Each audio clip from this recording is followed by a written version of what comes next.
Outer Orange.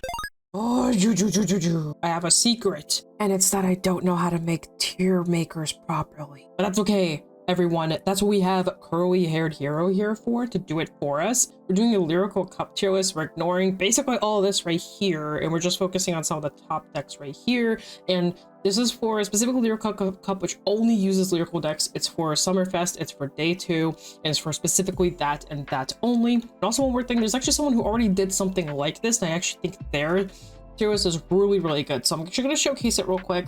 All right, this is John's tier list, and I'm not sure how he did this in terms of help or whatever, but I do want to give you guys, I'm going to show you guys this. I really think this is very accurate. I'll probably have something similar, so if you just want something fast and quick, and that's what you're here for, this is what this is. Basically, the top one is if you want to win. This is high ceiling, high reward. Basically, it's just they're super fast decks. We have some good stable ones like basic consistency, functional enough to win some games. Basically, they can kind of work, but they're pretty lackluster.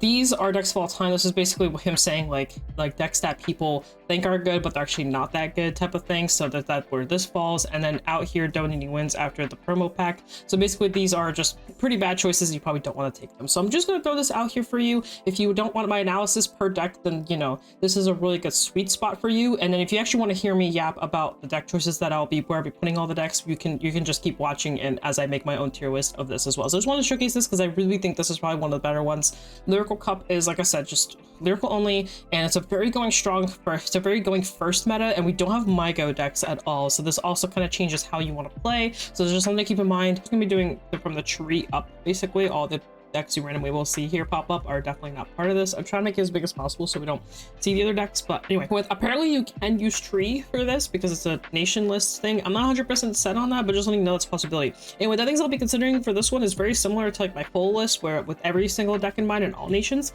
Basically consistency, high roll, you know, how piece reliant or do we want to be, also time into consideration if we really need it, and also just paladiness. Like basically I think all of that still falls into a Lyrical Cup as well, so something to kind of keep in mind as we go through these. With Marlene here, I think Marlene is a decent, I would say just decent secondary choice. I want to add one more thing. We are going to be keeping in mind of high 5 and set 8 as well into this, because it does make some of these decks stronger. So keep in mind if you're playing at set 7 without high 5 and without some of the better options, these decks aren't as good. So some of these kind of be okay. I do think set 8 makes a lot of these decks better. I think Flouricia is definitely an avoid, though she has a really good going first. I do really think the no perfect guard thing it really hurts this deck except from the sink. You can buff up your board, but most decks that are really good will have a bigger board where they'll play around the 18k. So I think this is definitely an avoid one. She's not bad. I just would avoid. I think Christine is a good middle ground, not the best, not the worst. I think she's just okay. A little bit. She's definitely more like, I guess, stable. But I think if you can play around the divine and the guard restrict, you're fine. Another reason why I think this deck kind of beats a deck like this, because you know you have the guard restrict and then you're kind of screwed. Flamg is a decent secondary choice. It's just a very, very, very fast deck. It's very aggressive. It's like, but like I said, a little bit weaker on the defensive side, but it also has access to retire, and Lyrical does struggle with retire if they don't have their board constantly bounced. High 5 does make it a little bit harder to find targets, as you can bounce back cards a little bit easier, but something to kind of keep in mind as we're going into. Flamg going first is pretty insane, so if you think you can win the dice roll over and over again, you'll be usually okay. Mediel is definitely an avoid. This deck really needs help. Leafa definitely needs help. This Hazelet deck needs help. Michu I do think is a winning contender. I think she's really good. I think her retire is really good. I will say she has some weird inconsistencies, but I do think between the retire, persona ride, multi-attack, the extra drives, everything is really good. You gotta be a little bit more cautious with the lock deck like the Arterzea. You gotta be a little bit careful playing into a deck like that. But I think overall, depending on what you leave on the board or how fast you hit your Uikas, or you know what you decide to kind of play, if you play around it, if you lose your back row, it's really not the end of the world. It's actually losing your front row, but whatever you lose, you still have triple drive. You'll still have your third drive regardless, even if you lose one of your dudes. I don't think it's the end of the world. I think these people are a little cautious of Michu because of the lock deck, but I really don't think it hurts you at the end of the day.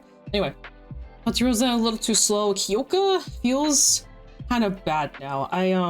Well enough, one of my friends won with this for like a Lyrical and MyGo Cup, but I don't know if he was just trolling people or what. I do think time-wise this deck's a little slow. Like it takes a little bit of time to kind of set up and do its thing. So we're gonna put down here. I think Herminia is also part of this. I don't think Herminia is too good. I think Fennel is a good secondary choice. So basically, if you don't want to play the ones up here, this is you know, she's pretty good. I'm gonna put her on the higher end along with this. I think this is a good. She's really, really powerful going first.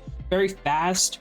And also she draws a lot. It's just the fact that she's a 3-attack deck that kind of keeps her down a little bit, but if you go first, you can kind of just blast through real fast, and even going second's not too bad because you can draw pretty well with this deck. So, and also the bomb decking is really good. They'll usually just let you draw.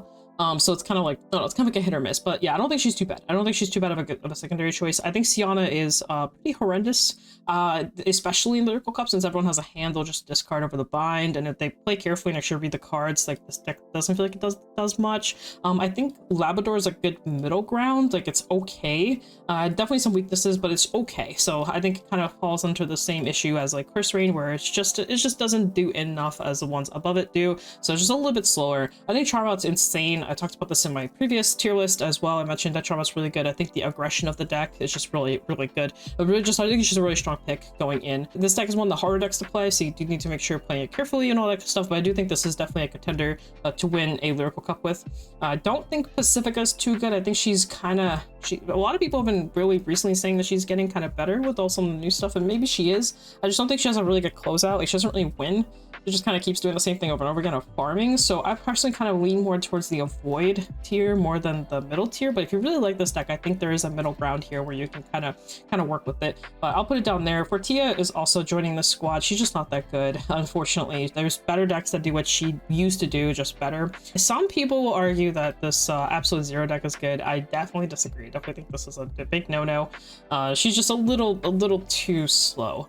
Most decks can just play around it pretty easily and just not stress out over it. And you're playing Lyrical Cup, again, people are gonna have big hands, they'll just discard for her effect and just not care. Ballista is middle ground, I would say. She is kind of not bad, but also not the best anymore. She's just right in the middle. She's pretty consistent what she does. The numbers are magic numbers, and you have to be cautious of that. Going first, she's really good. If you get Persona right, she's really good. She got her gems. Like I said, it's overall a good deck. It's just not as good as some of the ones above here, but she's not bad either. So she's also a good middle ground. I think Leticia ends kind of a middle ground area. I think she's very explosive. She just has a little bit of a hand issue. You can get blown out really fast randomly by, like, you know, double crit or something like that. But she is a restanding, once she hits like her restanding Vanguard thing, she's kind of hard to kill. She farms her hand back. This is kind of one of those decks where early on you have no hand, and then as the game gets later, your hand gets massive. So I think she's a good middle ground. I don't think she's a bad pick. We have Lonero. I don't think this deck's doing much, or Ella Steel, and I think Patrolka enters this round too. I've been trying this deck. It's really fun to play. Like, probably one of the funnest lyrical decks to play by far. Just has a little bit of a high roll issue. Like, so the ceiling is insane, but you kind of have to get there.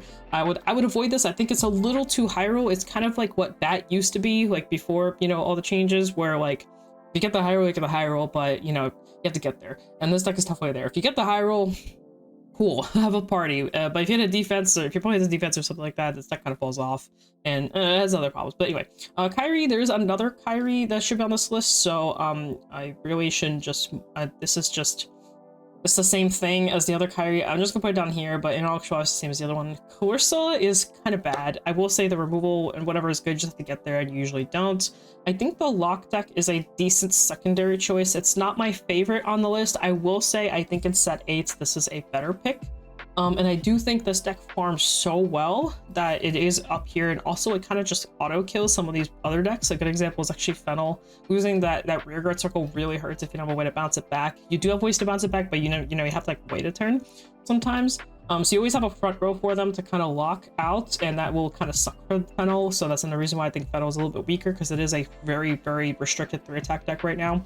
And then there's a couple other decks that kind of auto answers. It's not everything, but it's like a couple. There's a couple that really kind of struggle into her. And also, like I said, set 8 is better, so she just got a little bit better. I think in Lyrical Cup, this deck performs better than like Nations, because I just think there's less for her to have to worry about, and she kind of wins the late game, because she does kind of scale as the game gets later and later on.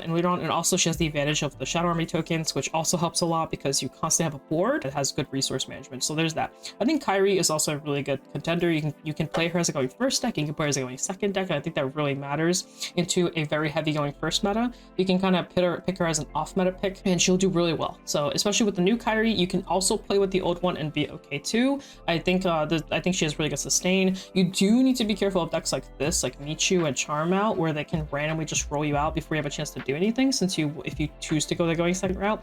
And also going first, you have a little bit less hand, so you can also randomly get blown out by decks like these, because even going second, they get really explosive. Also, a lot of their opponents also on grade 3 effects turn on because they're going second. So just something to keep in mind, on the lookout for that kind of stuff. I feel like these two are very aggressive, and you have to be cautious of that. Or some of these down here are very aggressive, but I still think it's a really good pick. Like, once you get there, you get there. Once you have like a 12 card hand, it's really hard to break through. It ends up being a really strong choice. Vert, I think, is very weak, but I don't feel the same about Catgirl. I think Catgirl is up here as well, especially with high 5 in mind. I think she's very powerful, very good contender for the upcoming lyrical meta. I think with set 8 involved and high 5, this deck gets even better, and I think it's just gonna be a really good contender. I will say she can deck out randomly. I brought this up before. Maybe it's just me, but I've definitely had situations where I'm like in deck out mode, and I'm like, oh, I don't want to activate the drive. I have to put like 1 dude into soul instead of like 2, and it just gets a little weird. But yeah, high 5 makes this deck better. Also, you basically clear your board over and over again, so your opponent can't like touch your board, which is really good into the lock deck. Something, if you can bounce your entire board back to your hand, you're usually okay. Most of them will go to soul. So you can also play around the fact that you're constantly putting them in soul. So again, the lock deck can't like do its thing. So also something to keep in mind. She is just kind of a 3-attack deck sometimes, not all the time, but sometimes. So you really need to hit your pieces as fast as possible, especially your restanders. You can keep bouncing them over and over again. She gets very good. You have the guard strict roll that also helps out. So yeah, you have a lot of good little tools to use, and I think she's a really good pick. Coral is pretty bad, so I'm just gonna put Coral down here. I don't know. I randomly lost this deck one time, and I was like, damn. But it's just one of those things where it's just, you know, they hit the nut, they hit the trigger. You know, it was magic numbers that just died and have the shield, but sometimes it happens. I don't think this deck's horrendous. It's a pretty good going second deck. I just don't think it's that great. I might put it in the middle ground, but I really don't think it does much. I do think the middle, I do think it's not a bad middle ground though. So maybe I'll put it up here. Probably the worst of the middle ground decks. I would say I'd probably avoid this, but if you really want to play it, I mean, sure, have at it. You can kind of have defensive options. It's a very, I think in terms of cheapness, this is one of the cheapest decks to build by far. So if you're really trying to save some money, this is actually an amazing pick for saving money. So if you really just want to play, go for it. And then we have the tree deck. I don't know how this performs. Apparently you could play tree. I'm not 100% sure on this, so don't quote me on it, but apparently you can play tree. So I'm just going to add it in here. If we can, we can. If we can't, we can't, type of thing. Okay, so I can't find it, so I'm not 100% sure how true this is. So I'm gonna put this down here, just to stay on the safer side. I don't know. If we can, still, I would say just avoid it. If we can't, if we can, I don't think it's that great, but you can definitely cook. There's definitely some people out there that are cooking with this deck, but if we can, we can. If we can't, we can't. Anyway, this is the final list. I would say this is overall like a pretty good spotlight. We might be able to move things around kind of more like this. I think all 5 of these up here are all pretty good contenders. I think some might meet you a little bit further down, maybe here. I think Vichu's viable just because of the retire. I think the retire is really good. So I'm gonna keep it up here. Double retiring return is very strong. You just have to live through the early game sometimes. That could be a little bit harder, but that's about it. But I think all 5 of these up here are very good options. I think these are good secondary options, and Marlene with the high 5 is also really good. I do think Flam G is probably my biased pick. You have to keep in mind of all the other decks that you might see and how well your deck can do into some of the lower tiers. Keep in mind this is also like you know, Lyrical is expensive. Some people might be on like random decks just because of how expensive Lyrical is. They might not be able to afford like a Catgirl deck. They might be like on Fortia, for example, or Koro, or maybe they still have Ballista from like a couple years back. You know, they might be on some of these older archetypes because they literally can afford like something like Kyrie, for example, or maybe Charmot's also a good side pick because it's also not too expensive. Or Archizea is very expensive, right? So people might be picking something else over this. So just something to keep in mind. Make sure that whatever deck you take is flexible enough to deal with some of the lower decks because you're probably going to see them. And this deck is like another deck I could see people playing just to kind of play around like what people are trying to do. I see a world where this might be a thing. But yeah, just to keep on a lookout, something to think about as you're going into this meta. But yeah, this is how I feel personally. I think any of these 8, maybe not so much this one, but any of these 7 for sure would be decks I'd be considering and definitely have thought about multiple times to take to an event like this. And even some of these decks I've thought about taking to the actual one, which is with all the nations involved. So I definitely think some really good picks up here. I think this middle ground area isn't too bad either. I think if I really didn't want to play any of these, I would probably be falling back to one of these. Preferably probably be, for me personally, be like Labrador or Ballista. And then these other ones will probably be like other choices to consider. I'd probably not consider Curse Rain as much, but she's not too bad. I don't know. I'm a Curse Rain hater, so you can ignore me. And then down here, I would 100% not take any of these down here. I would just, I think Pacifica's the only one that I would maybe put a little bit higher. but I wouldn't take any of these personally. And for me, some of this is time, some of this is just they're bad or consistent. Like this one isn't too bad. I just don't want to spend the time like maximizing how to play this deck. I just don't want to do it. It's just this deck's very you have to play very specifically. This is probably one of the hard decks to learn, so I wouldn't want to do that. And then the Kyrie is the same as the one above, so just, you can ignore this. It's literally the same as the other Kyrie. I guess I could just put it here.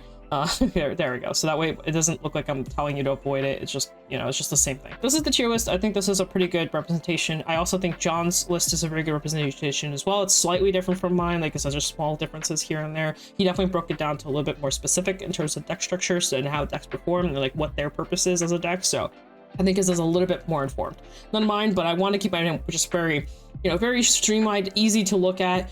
Win, secondary win, good middle ground, avoid. So anyway, guys, that's it. That's all I have for this video. Hope you guys enjoy this. Hope you guys enjoy my insight on the lyrical end of things. If you like it, please like and subscribe and support the channel. I am trying to get to the 5K as quickly as possible, preferably before the year ends. So hopefully we'll be able to get there. Also, don't forget to shop at 50cards.shop. Code Orange if you need anything, and also I have BCWSUPPLIES to also get yourself some supplies or anything else you may need. Got a bunch of goodies coming out, so stay tuned for all the stuff for 50 cards and BCW. Other than that, guys, as always, thank you so much for everything. Peace out. So that's about it. See you guys in a future video. Bye.